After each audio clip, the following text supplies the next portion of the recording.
Welcome to Table by Teresa. I'm super excited to be sharing Yunnan with you. Yunnan is a pure strategy game about trading tea along the famed Tea Horse Road. Another game about tea. As a matter of fact, original. It is. I just reviewed Elevensies, which is about serving morning tea. Yunnan is about getting the tea over the mountains. It retails for $41.99. Yunnan is especially interesting for what it leaves out. There's nothing in the game to make it random. You don't even get a privacy screen. You can't hide your money or anything else.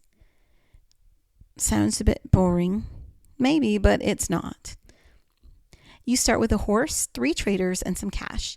The amount varies from 9 to 15 yuan, depending on where you are in the turn order. You also have items you'll have to buy. You can hire more traders and build tea houses, trading posts, and bridges. You'll get several markers to put on the board and a 2-sided token marking debt if you're playing the advanced game. Setup is quite quick. You put your horse in the stable in Yunnan province. You put a marker on the 2 space on the border crossing track. Then you put another marker on the 0 space on the influence track. You put your square marker on the 0 space on the point track. Your circle marker will be used to keep track of income. The tea inspector is put in his space on the board. If you're playing the advanced game, the black marker is put on the round track. So many tracks. Presents are divvied up to each province except Yunnan. The board tells you how many. Now it's time to determine turn order. Everyone should still have 1 octagon marker. Drop them on the board above the turn order track. The one closest to the track goes first in the auction phase. The others follow according to how close they are. The game begins with an auction. Do we get to buy things? I rather like buying things. Not exactly, of course. Pretend you're red. You'll go first, just like the turn order track says. You have 9 yuan to play with, and you can assign up to 3 traders, although with only 9 yuan, that would be impossible. In the advanced game, you can go into debt. And to debtor's prison? No, but you do lose points. The auction doesn't work like most auctions. Up to 3 people can win. To bid, you put a trader on a bidding number on one of the progress buildings. On a 9, 12, or 15, your bid is safe. But if you bid 5 or 7, your trader will get bumped back to you if someone bids higher. Each building does something different. This one gives you a new trader, which will be put into the market of Pu'er once the auction is done. This building lets you add a border pass. You use border passes during the travel phase. You need a border pass to cross borders, obviously, like these. So you would now be able to cross 3 borders. 3 borders. This building lets you move your horse 1 province on the Tea Horse Road. This is important since you can only move traders as far as your horse has gone. I'm confused. It'll make sense when we get to the travel phase. This building lets you build your influence. Influence is also important because it lets you send other people backward, but it puts you at risk of the province inspector. And that's the influence. And this building gives you a trading post, bridge, or tea house that you can build in the next phase. The final building is the bank. We'll talk about it more after we do an auction. You start by bidding 5 to move your horse. Purple wants another trader and doesn't want to take chances, so she bids all of her money. Blue bids 7 to move his horse, sending you back. Yellow sees you and blue competing and decides to get in on the action. Blue is kicking himself because he could have bid 9, but now he has to return 2. You are outbid on the horse movement since you only have 9 yuan. You decide to take a sure bet and increase your influence. Purple has bid all her money, so she moves her marker to show she is finished. Blue really wants to move his horse, so he bids all 12 yuan. Yellow stays because he bid 9.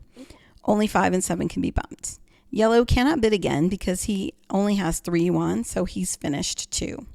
You have no more to bid, nor does Blue, but Blue changes his mind about that horse. He wants to raise some cash.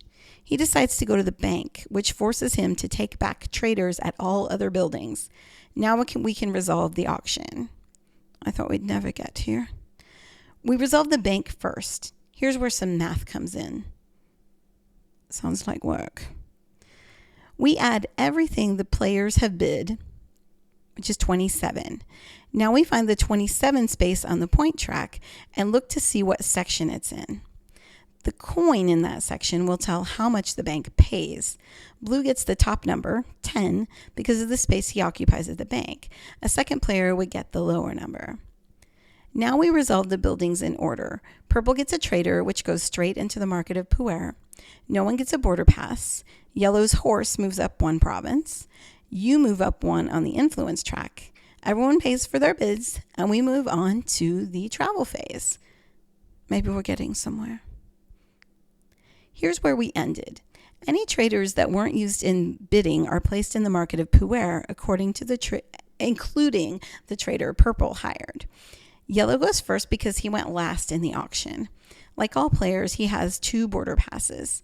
He can move one trader across 2 borders or 2 traders across 1 border, but he must have a trader or trading post in each province from Puer or be forced back to the market. He does not have to have a trader in Puer. Although his horse is in Sichuan, he cannot make a continuous route there. If he moves one trader across 2 borders, he won't have a trader in Yunnan, so he won't have the route he needs. So he'll move both of his traders into Yunnan, where they're worth 6 points instead of 3. Yellow is finished. Blue marks her turn and moves 2 traders into Yunnan. Purple has 3 traders, but only 2 border passes. She moves 2 into Yunnan and leaves 1 in Puer. You go last. You have the most influence, so when you stop in a province, you can move any player back 1 province. Since yellow seems ahead, you choose yellow. You're quite mean. Your second trader will displace purple. The board shows what happens next. It's time for the tea inspector to visit the province that is going to produce the most tea income.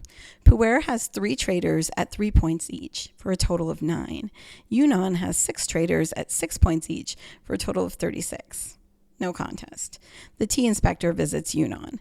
He looks for a trader with the most influence. That's you. He'll send one of your traders all the way back to Puer. That doesn't seem so bad. Not a big deal now, but later in the game it will matter a lot. And if he breaks up a connected route, you'll have to pay for transport. Dreadful. Next, we distribute presents. I like presents. There were 3 points apiece, but Yunnan province doesn't have any. Of course it doesn't. Now it's time to figure out the income and turn order. Income is calculated by the numbers in each province on the board. The farther down the road, the higher the income. We'll start with yellow, which has 3 income from Puer and 6 from Yunnan. We'll mark the total with yellow's disc. Blue has 12 from Yunnan. Purple has 6 from Puer and 6 from Yunnan.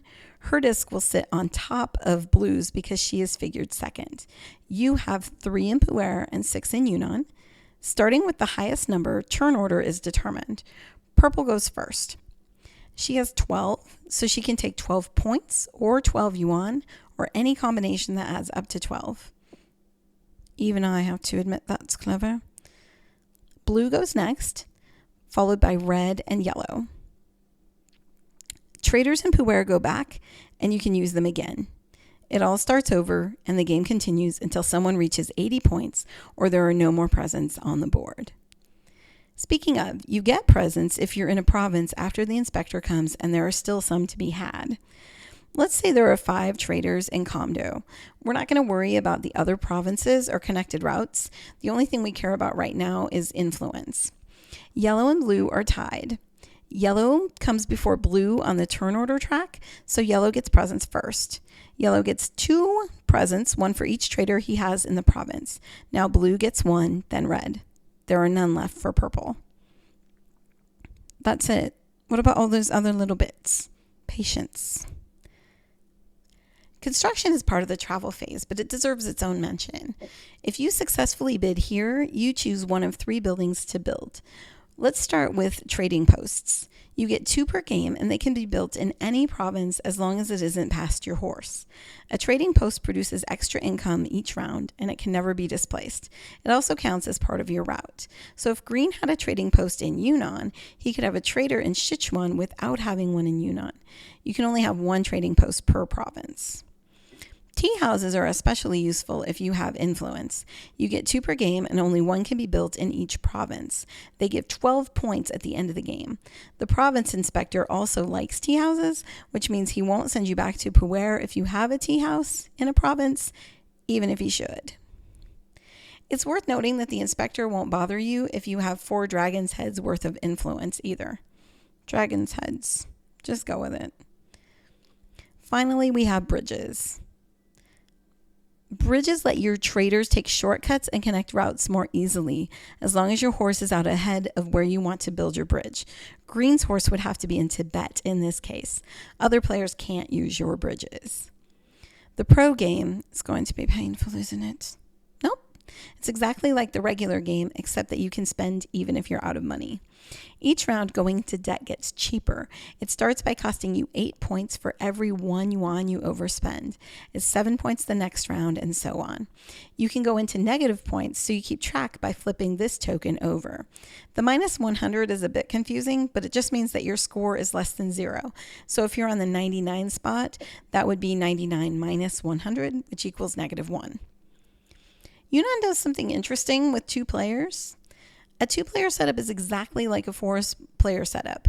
1 player plays 2 colors. They're making you play 2. Yes, your allied tea companies, of course.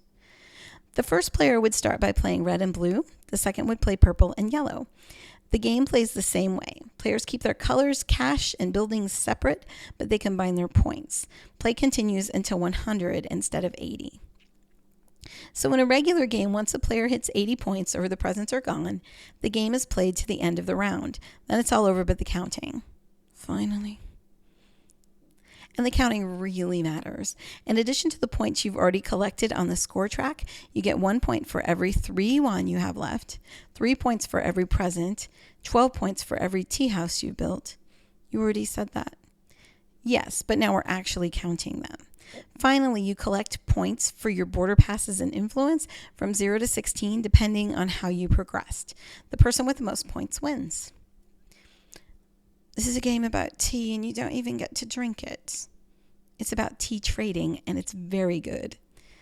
While Yunnan is a trading game, it moves away from the Mediterranean to the other side of the world and a real and very treacherous road that was used by tea traders into the 20th century. People risk their lives for tea. Sad. The board is gorgeous, and it seems like they're trying to avoid stereotypes, which is really nice. With no dice or cards, you're playing mind games with other people, trying to anticipate their moves and keep them from guessing yours. Learning Yunnan from the rulebook is a little bit difficult because everything in the game is related. Oddly enough, that makes it really easy to teach. There aren't any player reference cards, but you won't even miss them. Everything in this game affects another part of the game. It's really elegant. Yunnan looks like every other Euro game, but it's not solitaire. You will mess up your friends, or they'll mess you up. It plays really fast considering how complicated it is. You have to react to other people, so you won't be checking out either. You'll have to decide if you like playing with 2 colors or if it makes you feel less enthused. I think it's very interesting, and it definitely beats playing with a dummy. I take offense to that. The pro version of the game doesn't seem like it adds much, but it does. It really does. Debt costs you points, but coins let you get what you need to get points. You get where this is going. Yunnan is fun, and that's partly because of how you have to second guess other people. Is it a brain burner? Definitely, but that's partly because of the mind games you'll be playing. Brain burner? Mind games? It's not the best you could do. Okay, of course there are reasons you might not like Yunnan. In the many times I've played, I've never seen anyone make it to Qinghai, which is the province farthest away from the market at Pu'er. If playing 2 colors frustrates you, you might not want this as a 2-player game. When I review games, a lot of times my husband and I will take on more than one role before we force a new game on our friends. We do feed them. So we're used to this sort of play, but you might not like it. If you don't like building routes and earning income, who doesn't like earning income? Nothing I can say will convince you that Yunnan is a good game. Just move on, but know it will be your loss. And let me know in the comments what you like to play. In case you couldn't tell, I love this game. I think it's practically perfect in every way. Seriously. Just a warning, I got a review copy of Yunnan from Passport Game Studios. That doesn't affect my ability to give an objective review. I doubt that. You said you loved it. Because I do, and if I didn't, you'd know. If you'd like to check out other people's reviews of Yunnan, come visit my website, Table by Teresa. You can also find my other reviews and thoughts about the world of tabletop games. And here's all the stuff you don't really need to know. Thanks for watching.